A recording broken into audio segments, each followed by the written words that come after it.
감사하게도 우리 지역에는 태풍 피해가 없어서 곡식들이 무럭무럭 잘 익어가고 있습니다.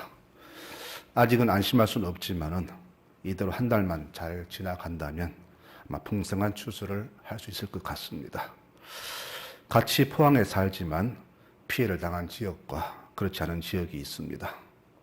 모두가 다 좋을 수는 없습니다. 이것은 소금 장수와 남학신 장수 아들을 둔 어머니의 심정과 같습니다. 이렇게 삶에 갈등이 있을 때 정말 중요한 것은 감사하는 믿음이 아니겠습니까? 믿음은 상황과 여건에 관계없이 매사에 감사하게 하는 힘을 줍니다. 계절도 4계가 있듯이 우리 인생도 4계가 있습니다. 어린 시절을 봄이라고 한다면 청년기는 여름이고 중장년기는 가을이며 겨울은 노년기입니다. 이것은 신앙생활에도 그대로 적용이 됩니다. 어릴 때부터 부지런히 신앙생활을 한 사람과 그렇지 않은 사람은 성이 되어서 사는 모습과 삶의 질이 분명히 다르게 나타납니다. 껍데기만 교인인 사람은 하나님 보시기에도 추하지만 신실한 신앙인은 하나님이 얼마나 고귀하고 존귀 여기신지 모릅니다. 누렇게 익어간 들판을 보면서 저는 우리 농부들 참 수고 많이 하셨다고 칭찬하고 싶습니다. 1년 내내 하늘을 쳐다보면서 하나님의 은총을 기대하는 그 겸손한 모습을 하나님이 얼마나 기뻐하실까요?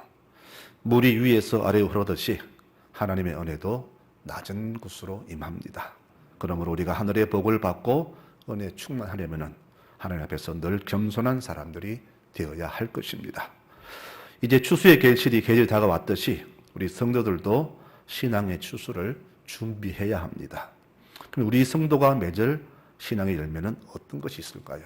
참 많을 겁니다. 세상 직업에도 몸으로 수고하는 사람이 있고 또 입으로 수고하는 사람이 있죠.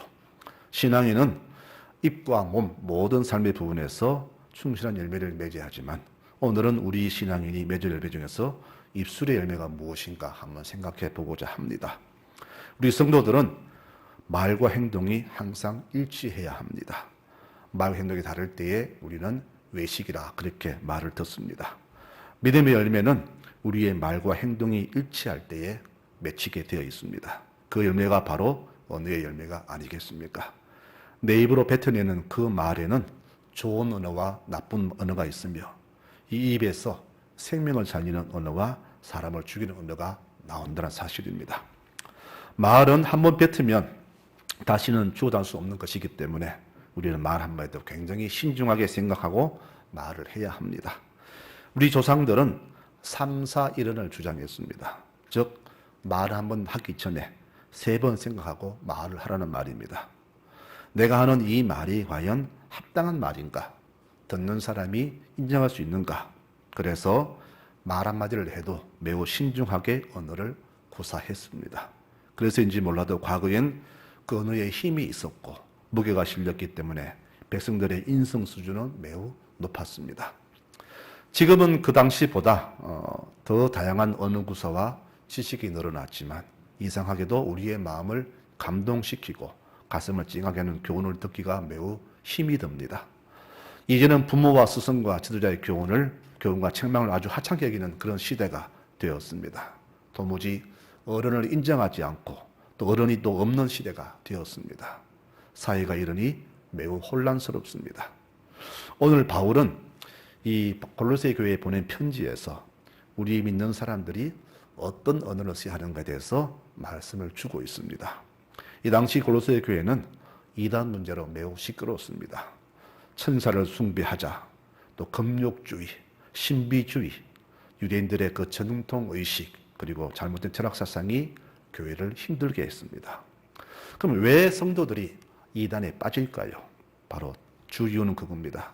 우리가 말씀을 올바로 알지 못하기 때문에 그렇습니다.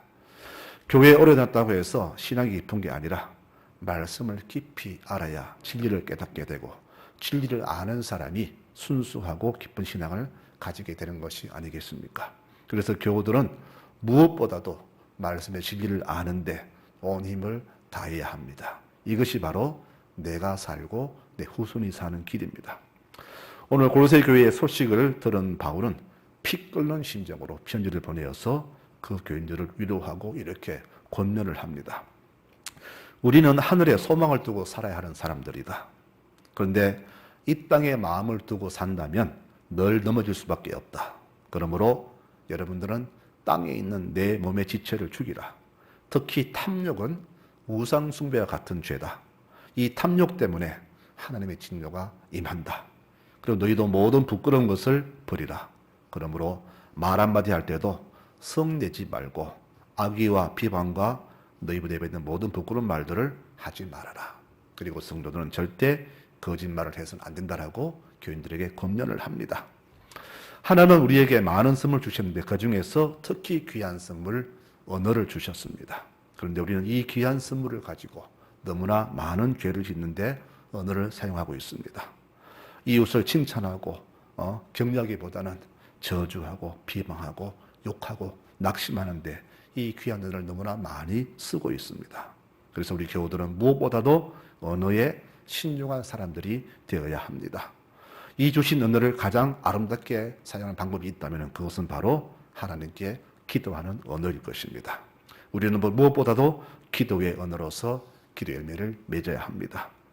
내가 기도하지 않으면 응답은 없으며 또 기도해도 응답 없는 기도는 열매 없는 기도입니다. 그럼 어떻게 하면 우리가 이 가을에 아니면 평생을 가면서 기도 열매를 맺을 수 있을까요? 오늘 간단하게 4가지만 열매 받는 방법에 대해서 말씀을 드리고자 합니다. 먼저 기도 열매는 열심히 기도하는 겁니다. 2절 말씀에 보니까 기도를 계속하고라고 권면합니다. 기도의 제목이 생기면은 기도를 한두 번 하고 끝내지 말고 끈질기게 매달리고 지속적으로 기도해야 합니다. 즉 응답이 올 때까지 매달려야 됩니다. 엘리야는 갈멜산 꼭대기에서 그 메마른 하늘에 비가 오기를 7번 머리를 숙였다고 했습니다. 바울은 자기 병 낫기를 위해서 3번이나 기도했다고 했습니다. 여기서 3번, 7번 숫자는 숫자가 아니라 응답 올 때까지 쉬지 않고 기도했다는 그런 말입니다. 우리가 하나님과 가장 가까워질 수 있는 길이 있다면 그것은 바로 기도 시간일 겁니다. 바울도 데살로니가 전서에서 말하기를 항상 기뻐하고 쉬지 말고 기도하라 그랬습니다. 그리고 범사에 감사라 했죠. 기뻐하고 기도하고 감사하는 것, 이것이 바로 하나님의 우리를 향한 뜻이라고 말했습니다. 기도하는 사람은 넘어지지 않습니다. 기도하는 사람은 시험 들어도 능히 극복합니다. 기도하는 사람은 인생의 어떤 문제도 넘어설 힘을 가집니다. 이 험한 세상에서 우리가 살 수 있는 길, 살 수 있는 유일한 방법은 바로 기도뿐이라는 사실을 우리는 분명히 기억해야 됩니다. 사람은 주로 어릴 때 환경 영향을 많이 받죠. 그래서 부모는 자녀 때문에 이사를 자주 갑니다. 그러다가 어른이 되면은 이제 영향을 별로 받지 않기 때문에 한 곳에 정착을 합니다. 이것을 신앙으로 치자면은 바로 환경은 초신자 때 신앙 환경이 매우 중요합니다. 성숙한 신앙에는 환경이 중요하지 않아요. 교회의 어떤 위치든 어떤 환경이든 성숙한 신앙에는 교회 여건에 영향받지 않습니다. 그런데 문제는 뭐냐? 교회 생활을 오래 했는데 아직까지도 환경, 여건, 조건을 따지는 교인이 있다는 사실입니다. 교회 분위기가 안 좋더라. 교인들이 사랑이 없어 보이더라. 자기는 손 하나 까딱하지 않으면서 늘 입으로 교회 비판, 비난. 그래서 자기 입으로 자기 복을 차버리는 교인들이 많이 있습니다. 여건은 내가 만들면 되고 내가 극복하면 됩니다. 그런데도 서로 비교하면서 늘 문제거리를 만드는 사람이 있습니다. 롯이라는 사람이 있잖아요. 롯은 환경과 여건, 조건을 찾다가 온 가족이 멸망을 당했습니다. 그러나 하나님과 동행했던 아브라함은 그 척박한 환경에서도 아름다운 믿음의 가문을 이루었지 않습니까? 그래서 우리에게 여건 환경이 중요한 것이 아니라 내가 얼마나 주 앞에서 신실하게 기도의 사람을 서느냐, 이게 중요하다는 이야기입니다. 우리는 육의 열매는 굉장히 힘쓰는데 저 중요한 영적 열매는 별로 관심을 두지 않습니다. 내가 씨를 뿌려야 열매를 맺듯이 기도도 내가 심어야 신앙의 열매가 맺히는데 도대체 심지를 않으니까 거둠이 없고 영적 수확이 없으니까 내 영적 환경은 날로 점점 더 파괴되어 갑니다. 그 결과 육신은 과거보다 더 풍요롭게 느껴지는데 이상하게 내 손은 늘 빈손해입니다. 우선은 삶의 기쁨이 없고 또 감사가 없습니다. 영적인 굶주림, 영적인 빈곤 상태에 있다는 이야기입니다. 기도를 심지 않으니 열매가 없으니 당연히 내 영적인 환경이 엉망이 되겠죠.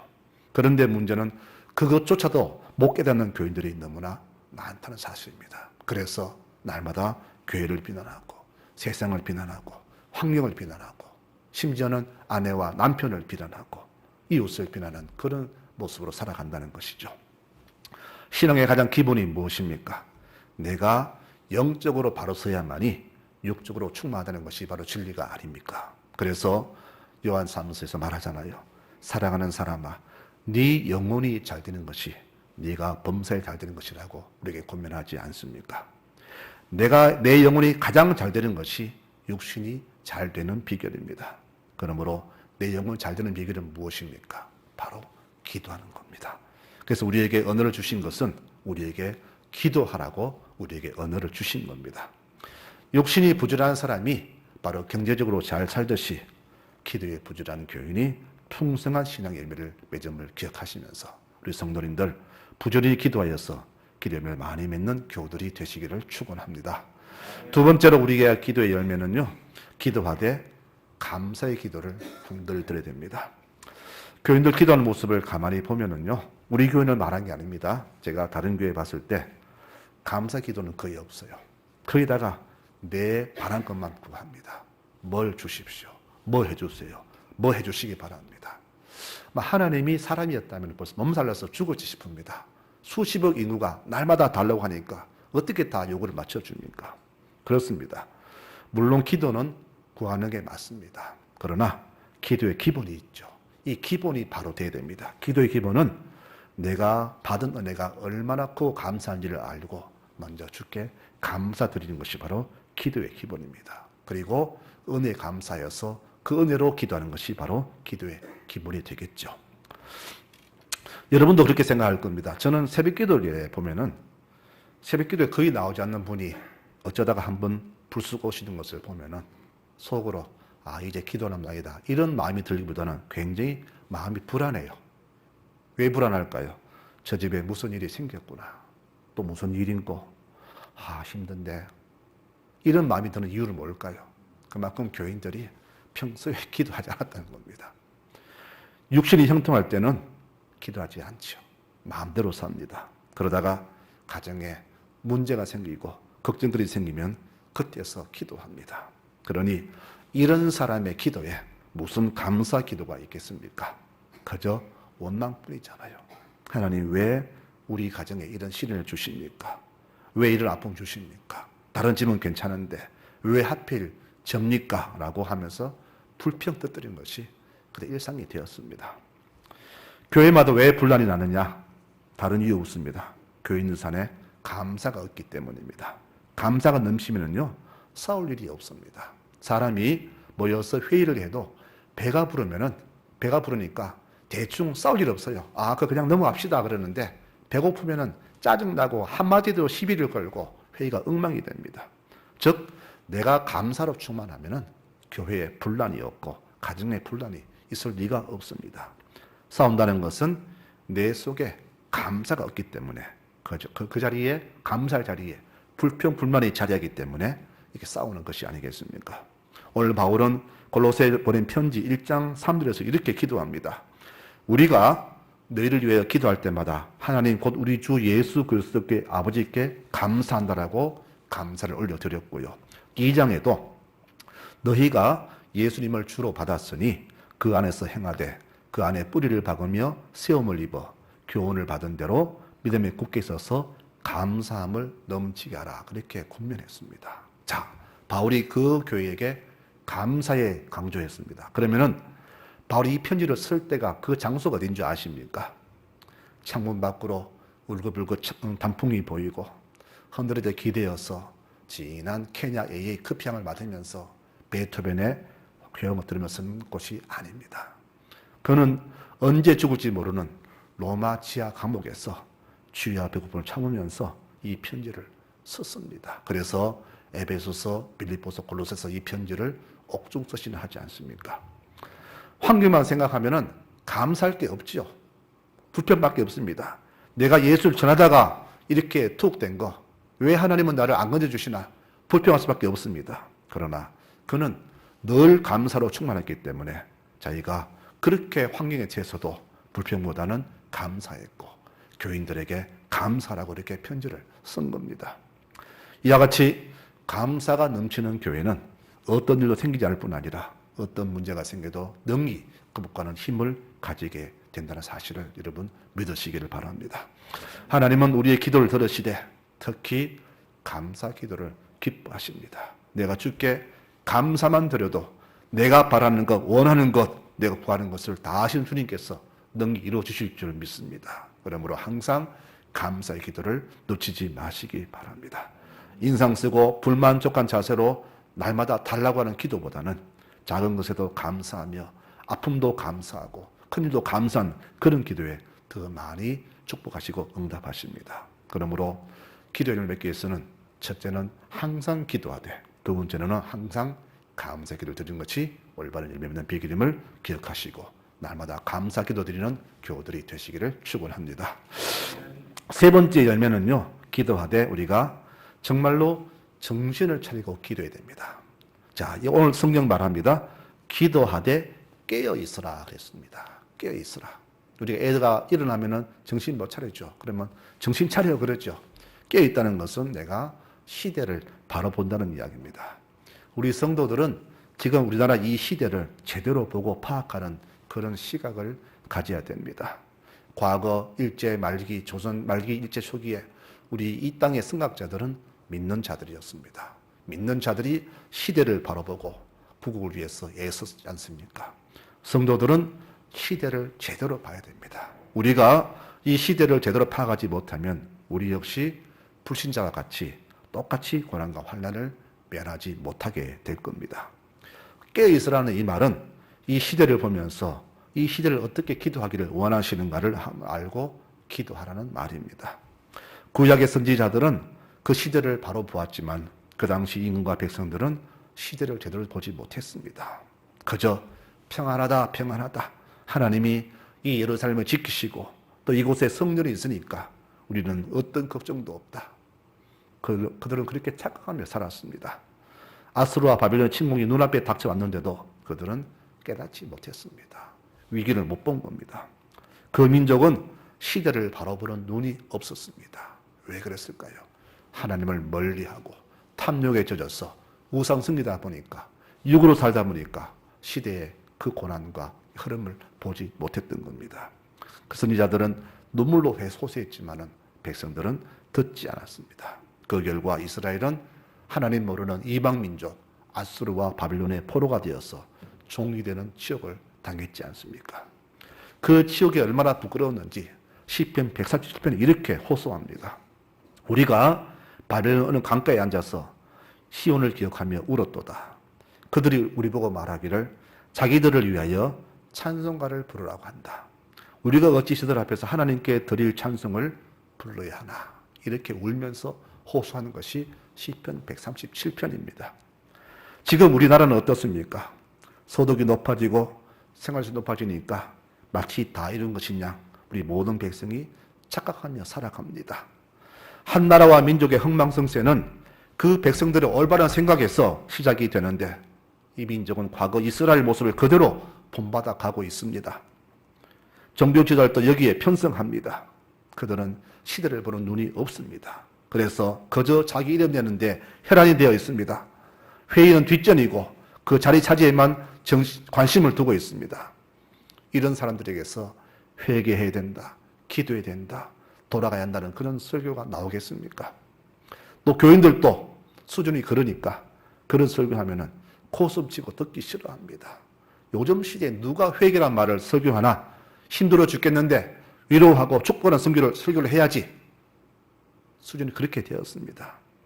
이런 교인들이 과연 말씀대로 믿음으로 살아가겠습니까? 아닐 겁니다. 한국교회 교인 수준이 이렇게 바닥에 떨어졌습니다. 이 모든 것 지도자의 잘못입니다. 기도하지 않는 우리 모두의 잘못입니다. 행여 회개합시다. 주께 돌아갑시다. 설교했다 칩시다. 그런 목회자는 얼마 못 가서 그 교회에 사임해야 될 겁니다. 아모 선지자는 외쳤습니다. 하나님은 우리의 제사를 원치 않으신다. 우리가 아무리 귀한 제물을 바쳐도 기뻐하지 않으신다. 마음이 없는 찬송 부르지 말아라. 얻은 악기로 나를 찬송하지 말아라. 내가 바라는 것은 내 백성이 정의와 공의로 사는 것이다. 여러분, 우리의 기도가 바르지 않으면 예배도 응답도 소용이 없다는 사실을 믿으시기를 바랍니다. 우리 주신 귀한 은혜를 가장 아름답게 사용한 것은 바로 신실한 기도입니다. 그러므로 하나님께 드리는 기도는 그 어떤 언어보다 신실해야 합니다. 기도의 언어는 신중히 가려서 하되 내 온 마음과 뜻을 다하여 간구해야 합니다. 너희 말이 내 귀에 들린 대로 내가 행하겠다. 이 경고를 귀담아 들으시기를 바랍니다. 하나님은 우리의 간구를 들으시고 들은 대로 응답하신다고 했습니다. 너희가 얻지 못하면 내게 구하지 아니함이다. 자식이 떡을 달라 하는데 돌을 줄 부모가 어디 있으며 생선을 달라 하는데 뱀을 주는 부모가 어디 있느냐. 하늘 아버지도 너희가 구하면 가장 좋은 것을 주신다. 이렇게 말씀하셨어요. 왜 내가 못 구합니까? 왜 내가 못 얻습니까? 기도하지 않으니까 구하지 못하고 얻지 못하는 겁니다. 그러므로 기도의 열매는 내가 신실한 자세로 기도할 때 열매를 풍성히 맺힙니다. 어떤 사람이 믿음 좋은 사람이 아십니까? 여러분, 성경 많이 한 사람이 아닙니다. 물론 믿음 좋은 사람은 성경도 많이 알아요. 그러나 믿음 좋다는 것은 주의 뜻을 잘 안다는 이야기입니다. 그래서 기도할 때 그들의 기도를 들어보면 육을 위한 기도하지 않습니다. 주의 뜻을 구하는 기도를 합니다. 물론 그분들도 육의 기도를 하겠죠. 하지만 그 구하는 육은 나의 정욕과 욕심을 위한 기도가 아니라 정말 이를 통해서 하나님의 영광 받으시도록 구하는 그런 육의 기도입니다. 그러니 당연히 그분들의 기도에 열매가 크고 많을 수밖에요. 여러분, 이런 기도에 풍성한 열매 있으면 당연하지 않겠습니까? 세 번째, 바로 시대를 바라보는 기도. 하나님이 무엇을 원하시는가를 알고 하는 기도. 여기에 열매가 있습니다. 마지막 네 번째 열매 있는 기도는 목적 있는 기도가 올려져야 됩니다. 3절에 바울은 이렇게 말했습니다. 하나님이 전도할 문을 우리에게 열어주사 주의 비밀을 말하게 하시기를 구하라라고 그 교회에 편지 썼습니다. 바울은 예수 전도에 일생을 바친 사람입니다. 사람들이 너는 예수쟁이다, 미쳤다라고 말할 정도로 그런 예수께 미친 사람입니다. 우리도 예수께 미쳐야 됩니다. 바울의 목적은 바로 전도였습니다. 그는 바로 전도에 미친 사람이에요. 그래서 오늘 이 편지에 중보를 부탁할 때도 이렇게 부탁합니다. 바로 내게 전도할 문을 열어달라고 기도해라. 그렇게 말했습니다. 에베소서 6장도 말합니다. 여러분은 늘 깨어서 꾸준히 기도하며 간구하십시오. 그리고 나를 위해서도 기도해 주세요. 나는 지금 갇혀 있지만 복음을 전할 사명을 띈 사람입니다. 하면서 복음 전할 기회를 열어달라고 기도하라고 그렇게 에베소 교회도 부탁했습니다. 그는 옥에 갇혔지만은 이 옥문보다 복음의 문이 열리기를 기도한 사람입니다. 자기가 사슬에서 벗어나서 자유몸이 되기보다는 신실한 하나님의 종이 되는 것을 더 중요히 사람이 바로 바울이었습니다. 그렇기 때문에 옥중에서도 기도가 끊이지 않고 늘 감사로 하나님을 찬양하며 살았던 사람입니다. 여러분, 우리의 언어는 정말로 소중한 선물입니다. 그러므로 이 언어로 기도 열매를 맺으시기 바랍니다. 언어로 기도하는 만큼 가장 고귀한 방법은 없습니다. 하나님 우리 언어로 주를 찬양하는 기도를 듣기를 원하십니다. 믿는 자가 끝까지 맺을 열매는 바로 기도의 언어입니다. 말씀을 맺겠습니다. 우리 성도님들은 지난 1년간 기도의 응답을 얼마나 많이 받으셨나요? 라고 제가 묻고 싶습니다. 봄에 땅을 갈고 씨를 뿌려서 여름에 거두고 가을에 거두죠. 그래서 풍성한 가을이라고 기대하지만 여러분은 이런 봄부터 지금까지 얼마나 많은 기도의 눈물과 씨앗을 자기에 뿌렸는지요. 다시 묻겠습니다. 더 정확하게 지난 기간 동안 얼마나 기도를 많이 하셨는지 제가 묻고 싶습니다. 자신과 이 교회와 교우들을 위해서 얼마나 많은 중보기도를 하셨나요? 라고 제가 다시 묻습니다. 자연은 가을이 되면은 스스로 열매를 맺지요. 우리 송라제일교우들은 이 가을 오기까지 얼마나 많은 영적 열매를 위해서 기도했는지 제가 정말로 궁금합니다. 내 입술로 얼마나 주님을 많이 찬양했으며 감사했으며 전도의 얼마나 많이 맺었는지 한번 자기 손을 한번 펴봅시다. 내 손이 풍성합니까? 아니면 빈손입니까? 하나님은 우리 기도를 좋아하시고 응답을 즐겨하시는 분입니다. 하지만 우리 신앙을 위해서 때로는 침묵도 하시고 응답을 늦추기도 하시고 물론 거절도 하십니다. 우리가 제대로 된 신앙이라면 이 모든 것을 다 알고 더 부지런히 구하며 기도하는 사람이 되어야 할 것입니다. 이 가을에는 기도하게 하소서. 귀한 선물 언어, 이 언어로 하나님께 기도하는 여러분들이 되시기를 바랍니다. 기도는 심어야 됩니다. 내가 심어야 거둡니다. 심지 않고 거둘 수 없습니다. 너희가 구하지 않아서 얻지 못한다. 사람마다 능력이 달라서 육의 열매는 다를 수 있겠죠. 그러나 기도 열매는 다 골고루 거둘 수 있습니다. 더구나 신앙에는 바로 당연히 맺을 열매가 기도의 열매입니다. 이 귀한 선물인 언어를 가지고 감사와 찬양과 중보와 칭찬으로서 주 앞에 영광 돌리는 모든 교우들이 되시기를 바랍니다. 한 입으로 찬양과 저주와 욕이 동시에 나올 수는 없을 겁니다. 이제 우리 모든 신앙인들의 언어는 사람을 살리는 언어, 하나님을 찬양하는 언어, 감사와 축복을 나누는 그런 언어만이 우리 입에서 나와져야 할 것입니다. 그러기 위해서 항상 내 마음이 성령께서 정환하시도록 그분을 항상 내 마음에 모셔야 합니다. 신앙인은 육의 힘으로 사는 것이 아니라 성령의 능력으로 사는 사람들입니다. 이 사실을 깊이 명심하시면서 이제 우리의 언어로 날마다 풍성하고 복된 일을 맺는 우리 송라교회 모든 믿음의 식구들이 되시기를 간절히 축원합니다. 아멘.